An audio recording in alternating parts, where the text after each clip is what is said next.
मामला चल रहा था बीएड वर्सेस बीटीसी का। यहां पर एनसीटी को चाहिए था कि एक नोटिफिकेशन जारी करता, इसलिए कि सीटेट का एग्जाम होने वाला है 18 अगस्त आज, यानी कि आपका एडमिट कार्ड आने वाला था। आज एडमिट कार्ड का लिंक भी दे दिया गया है, आप अपना एडमिट कार्ड भी आप डाउनलोड कर सकते हैं जाके।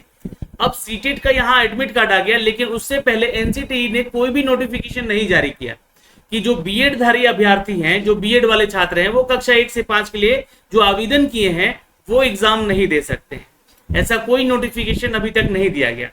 तो क्या यहाँ ये माना जाए कि आप लोगों को एग्जाम लिया जा रहा है, क्योंकि एडमिट कार्ड तो यहाँ जारी कर दिया गया है सीटेट का।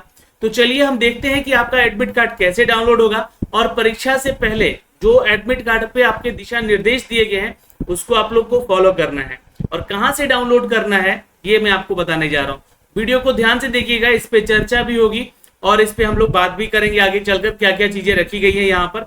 और एक चीज और कहना चाहूंगा, जो भी छात्र बिहार बीपीएससी की परीक्षा की तैयारी कर रहे हैं, मैं उनको यही कहना चाहूंगा कि आप सभी छात्र जो है परीक्षा देने जाइए। जो परीक्षा सरकार ले रही है, हो सकता है कि आपके लिए कुछ अच्छा सोच के रखा हो सरकार ने, पर एग्जाम देने जरूर जाइए, क्योंकि आपने पैसे भी भरे हैं भाई, तो आपको एग्जाम देना चाहिए।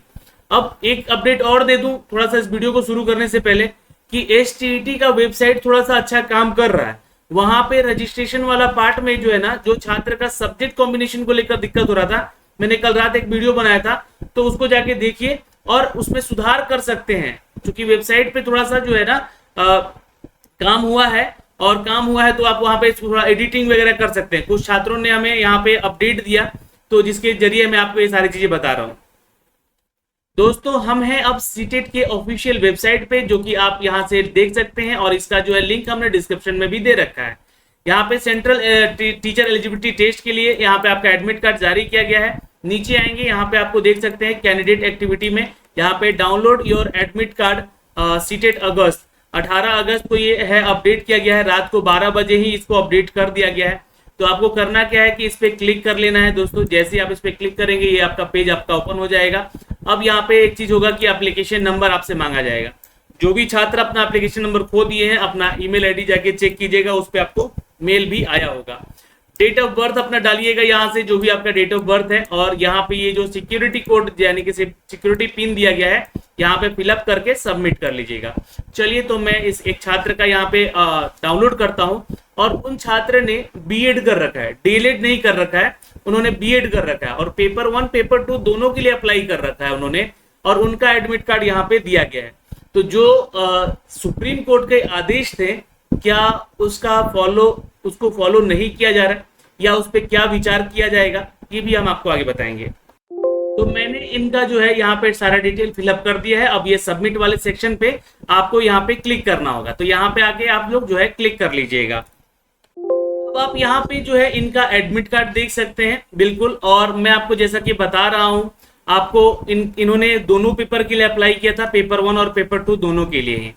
इनका जो पेपर 1 का एग्जाम है वो 20 अगस्त को संडे को है, और पेपर 2 का भी एग्जाम इनको 20 अगस्त संडे को ही है, जो कि यहाँ से इनका अपडेट किया गया है, और इनका टाइम टेबल भी अपडेट कर दिया गया है। आप लोग देख सकते हैं, आप लोग भी अपना डाउनलोड करके चेक कर सकते हैं यहाँ पे, है ना। सुबह में जो है पेपर 1 का होगा इनका सिनारियो 9 से 9:30 से 12 बजे तक का, और फिर दोपहर में 2 बजे से शाम 4:30 बजे तक का। ठीक है, रिपोर्टिंग टाइम के लिए आपको बोला गया है कि आप लोग 7:30 बजे से 12 बजे के बीच आप लोग रिपोर्ट करना है। दोनों का शिफ्टों का टाइम दिया गया है ना, कि 7:30 बजे आपको रिपोर्ट कर देना है सेंटर पे, और दूसरे शिफ्ट के लिए 12 बजे, यानी कि जिनका कि पेपर 2 है ना, उनको यहाँ पे 12 बजे आना है। अब यहाँ पर एक चीज आप लोगों को मैं बताना चाहूंगा कि चूंकि देखिए सुप्रीम कोर्ट ने आदेश दिया, क्या आदेश दिया कि यहाँ पर जो भी बीएड अभ्यर्थी हैं, और चूंकि ये छात्रा जो है ये बीएड अभ्यर्थी हैं, इन्होंने डीएलएड नहीं कर रखा है ना, और इन जो है कि यहाँ पे बीएड अभ्यर्थी हैं वो अप्लाई नहीं कर सकते हैं। किसके लिए भाई? तो क्लास 1 to 5 के लिए। तो एनसीटी का जो गाइडलाइन था सन 2018 वाला, उसको इन्होंने खारिज कर दिया था। अब इसके बाद यहाँ पर जो है इनका एडमिट कार्ड या तो नहीं आना चाहिए था, इनको एग्जाम देने का मौका नहीं देना चाहिए था, है ना, लेकिन यहाँ पे मौका दिया गया है। तो क्या अभी एनसीटी जो है, जो बहुत सारे ग्रुप वगैरह में चल रहा है कि एनसीटी का आदेश आ गया, एनसीटी ने अपना अपडेट दे दिया, अब बीएड वाले छात्र नहीं बैठ सकते हैं सीटेट एग्जाम में, तो वो कहाँ गए लोग? यहाँ पे बताइए आकर आप लोग कि वो कहाँ गए। ये आपका पेपर का एग्जाम देने का अपडेट इनका दे दिया गया, इनको एग्जाम देने जाना है। अब ये छात्रा जो है ये परेशान थे कि क्या हम लोग को एग्जाम देने का मौका नहीं मिलेगा, क्योंकि इन्होंने तो सिर्फ बीएड किया, डीएलएड किया नहीं है। तो अब यहाँ पे जो है अभी तक कोई भी, मैं बता दूं कि एनसीटी का ऑफिशियल गाइडलाइन नहीं दिया गया है, ऑफिशियल लेटर जारी नहीं किया गया है, जिसके चलते यहाँ पे जो है इस एग्जाम का जो इसका शेड्यूल था, क्योंकि देखिए सीटेट क्या करती है, सीबीएसई क्या करती है, क्योंकि सीटेट तो आपको जॉब देती नहीं है ना, जॉब तो आपको सरकार दे रही है। तो सीटेट का एग्जाम है अपना एग्जाम कंडक्ट कराना। इन्होंने अपना शेड्यूल पहले से कर रखा था कि 18 अगस्त को जो है हम लोगों को यहाँ पे अपना एडमिट कार्ड जारी करना और 20 अगस्त से हम लोग परीक्षा लेनी है ना। तो यहाँ पर देखिए 20 अगस्त का इनका एडमिट कार्ड जारी किया गया, 20 अगस्त के डेट में इनका एग्जाम है। अब यहाँ पे जो है अगर परीक्षा लेने के बाद है ना एनसीटी कोई गाइडलाइन जारी करती है, नोटिफिकेशन जारी करती है, जिसके बाद हो सकता है कि सुप्रीम कोर्ट की जो बातें थी यहाँ पे मानी जाएगी, तो ये एग्जाम आपका पोस्टपोन कर दिया जाएगा। क्योंकि आपको एग्जाम जब लिया जा रहा है तो आप एग्जाम जरूर दीजिए, मैं तो यही कहूंगा, क्योंकि अभी जो नियमावली को रद्द किया गया है ना, और नया नियमावली जो कि 2023 के बाद बनेगा, यानी 2023 से जो भी है उसके बाद बने, उसमें समय लगेगा। अब वो समय लगेगा तब तक जो है ये छात्र तो अपना एग्जाम रोक के बैठेंगे नहीं। हाँ, ये बात है कि यहाँ पे सुप्रीम कोर्ट ने सीधे सीधे खारिज कर दिया है इस गाइडलाइन को, तो इनका परीक्षा भी रद्द होने के चांसेस 110% है। तो अब आप छात्र यही सवाल पूछेंगे कि एग्जाम देने फिर क्यों जाए जब रद्द ही होगा तो, लेकिन मेरे ख्याल से आपको एग्जाम दे देना चाहिए जो भी छात्रों का एडमिट कार्ड आ रहा है ना। तो इस बात का मैं आपको जानकारी दे रहा हूँ, मेरी तरफ से ये है। अब जो भी अपडेट आएगा मैं तो आपको ऑफिशियल जानकारी देता ही हूँ। चलिए, कुछ गाइडलाइंस यहाँ पे दिए गए हैं, इन सभी गाइडलाइंस को भी हम लोग पढ़ते हैं। आप लोग इसी तरह से अपना एडमिट कार्ड डाउनलोड करके इसका प्रिंट आउट जरूर निकाल लीजिएगा, नीचे लिंक दिया गया है प्रिंट करने का। तो चलिए अब आगे बढ़ते हैं दोस्तों। जो गाइडलाइन दिए गए हैं उसको थोड़ा सा आप लोग ध्यान से पढ़िएगा तो समझ में आएगी सारी चीजें। ध्यान दें, जिन अभ्यर्थियों को यहाँ पे बोला गया है कि जिन अभ्यर्थियों के पास अपना उचित दृश्यमान फोटोग्राफ या हस्ताक्षर नहीं है आपके एडमिट कार्ड पे, मतलब साफ साफ नहीं आया है, तो उन्हें किसी भी हालत में सीटेट अगस्त 2000 पे उपस्थित नहीं होने दिया जाएगा। अच्छा, ये तो फोटोग्राफ और सिग्नेचर की बात होगी। इसके अलावा कृपया अंतिम पुष्टिकरण, यानी कि जो लास्ट आपका जो है ये पृष्ठ के साथ एडमिट कार्ड का विवरण जो दिया गया है, उस विवरण में यानी कि आपका नाम देख लेंगे, आप अपना डेट ऑफ बर्थ, आपका जेंडर और आपकी श्रेणी क्या है, प्रश्न पत्र के माध्यम से पेपर 1 या फिर पेपर 2 के लिए प्रस्तावित भाषा और पेपर 2 के लिए प्रस्तावित विषय की जांच जरूर कर लेंगे अपने एडमिट कार्ड पे। यदि प्रवेश पत्र पे कोई भी विवरण अंतिम पुष्टिकरण पृष्ठ पे नहीं है, मेल नहीं खाता है, तो उम्मीदवार जो है आवश्यक सुधार करवा ले, तुरंत सीटेट के सूचित करें। यहाँ पे सीटेट को सूचित करना आपको, ठीक है। तो जिन लोगों को लगता है यहाँ पे कि हाँ उनका दिक्कत है तो वो सुधार जरूर करवा लीजिएगा। आगे बढ़ते हैं, आगे निर्देश दिए गए हैं, महत्वपूर्ण निर्देश है छात्रों के लिए। अभ्यर्थियों के लिए महत्वपूर्ण निर्देश है कि देखिए आप छात्र को प्रवेश पत्र यानी कि एडमिट कार्ड के साथ स्व घोषणा पत्र भी डाउनलोड करना होगा, यानी कि इसके साथ जो है आपको घोषणा पत्र भी दिया गया है, उसको भी डाउनलोड करना होगा और दिशा निर्देश में उल्लेखित निर्देशों का पालन करना होगा। उम्मीदवारों की परीक्षा शुरू होने से 120 मिनट पहले, यानी कि आपको जो है टाइम मैंने बता दिया है कि कब रिपोर्ट करना है, वहां पे सुबह 7 साढ़े 7 बजे आपको रिपोर्ट कर देना है सेंटर पे। गेट बंद होने से पहले जो है, गेट बंद होने के बाद जो है केंद्र पर रिपोर्ट करने के बाद आपको बैठने की अनुमति नहीं दी जाएगी। ये सब तो बाकी बातें आपको जानते ही है, नीला और काला पेन लेकर जाइएगा। केंद्र अधीक्षक किसी भी परिस्थिति में उम्मीदवार को उचित प्रवेश पत्र, मूल फोटो आईडी प्रमाण पत्र यानी कि आपका जो आईडी प्रूफ है ना, परीक्षा केंद्र पर नहीं ले जाते तो आपको अनुमति नहीं दी जाएगी। परीक्षार्थी जो है परीक्षा में समाप्ति के पहले उपस्थित होकर, है ना, समाप्ति से पहले, है ना, यानी कि एग्जाम खत्म होने से पहले पत्रक पर हस्ताक्षर जरूर करें, यानी कि जाने से पहले जो है आपको एक साइन करवाया जाता है पेज पे, नहीं तो परीक्षा हॉल छोड़ने के बाद आपको है ना यहाँ पे साइन करने को अनुमति नहीं दी जाएगी। तो ये जानकारी यहाँ से दी गई है। आगे बढ़ते हैं दोस्तों, यहाँ पे बोला जा रहा है कि जो भी अभ्यर्थी हैं परीक्षा उम्मीदवार को सूचना किया जाता है कि बुलेटिन में उल्लेखित निर्देश का सख्ती से पालन करें।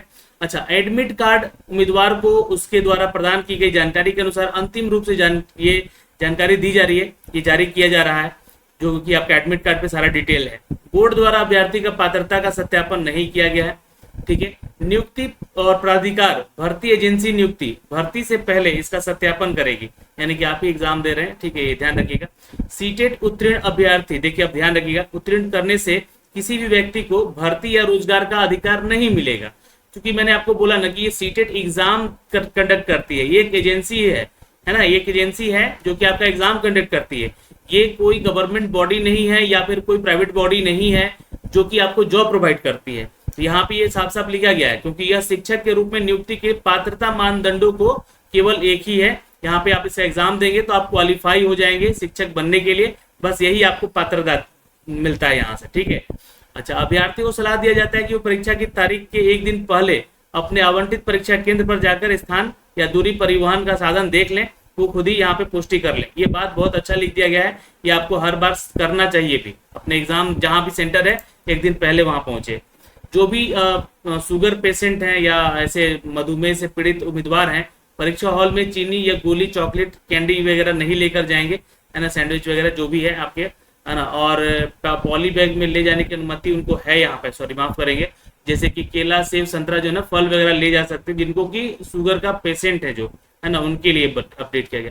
हालांकि खाद्य सामग्री संबंधित परीक्षा केंद्र पर्यवेक्षकों की खास देख रेख में रखी जाएगी, उनकी मांग पर उम्मीदवार को खाने की चीजें सौंपी जाएंगी, ठीक है। तो ये जानकारी यहाँ से आपको दी गई है। अब देखिए, सीटेट यूनिट वेबसाइट है यहाँ पे जो कि दिया गया है, जहाँ पे आपको आपका एडमिट कार्ड अपलोड किया गया है और उम्मीदवार अपनी जो है जानकारी अपडेट करेंगे और अपना वेबसाइट पर जाकर अपना एडमिट कार्ड डाउनलोड कर लीजिएगा। ये जानकारी भी आपको दी गई।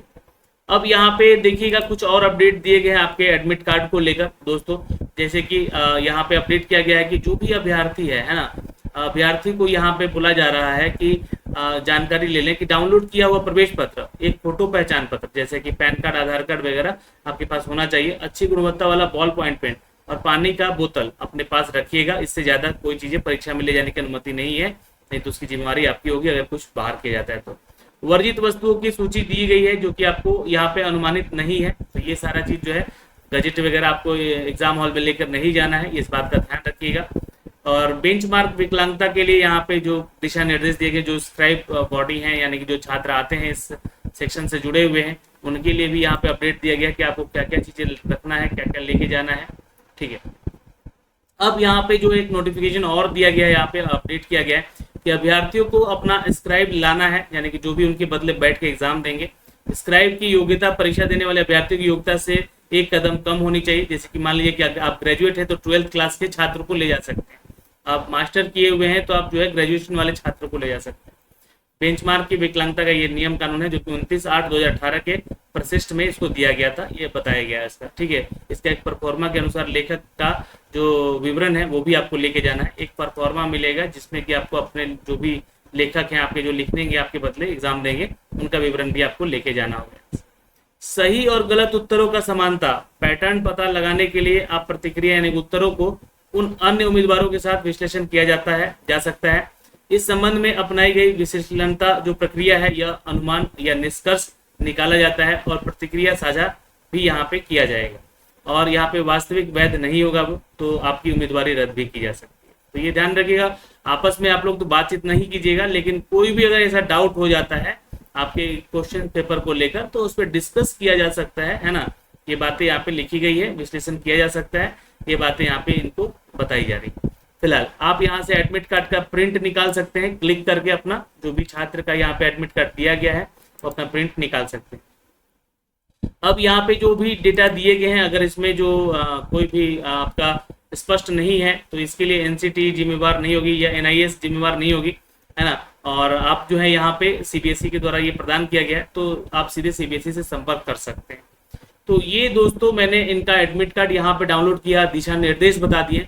कहीं भी दिशा निर्देश में ये नहीं कहा गया है कि हम लोग जो है एग्जाम नहीं ले रहे हैं, एग्जाम लेने के लिए ही एडमिट कार्ड जारी किया गया है। पेपर 1 और पेपर 2 के लिए यहाँ पे जो है जानकारी दी गई है, इनका जो भी छात्र का एग्जाम है ये दोनों पेपर देने वाले हैं, है ना। तो मैं उन सभी अभ्यर्थियों से यही कहना चाहूंगा कि इंतजार कीजिए, आपके लिए जो सुप्रीम कोर्ट ने आदेश दिया है उसका जो पालन है वो एनसीटी करेगी और कब करेगी उसकी सूचना भी आपको जल्द मिलेगी। आप अपना एग्जाम दीजिए, क्योंकि मैं आपको लगातार बोल रहा हूँ कि पढ़ाई पे ध्यान दीजिए, लड़ाई पे नहीं। आप लोग लड़ रहे हैं आपस में, भिड़ रहे हैं आपस में, वो सब मत कीजिए, है ना। तो इस वीडियो के माध्यम से दोस्तों हमने आपको बताया सारी चीजें। आपकी क्या राय है, आपके क्या सोचने या विचारने का है अपडेट, वो भी आप हमें कमेंट सेक्शन में कमेंट करके जरूर बताइएगा। और कुछ भी डाउट है तो कमेंट करके पूछ भी सकते हैं। जय हिंद।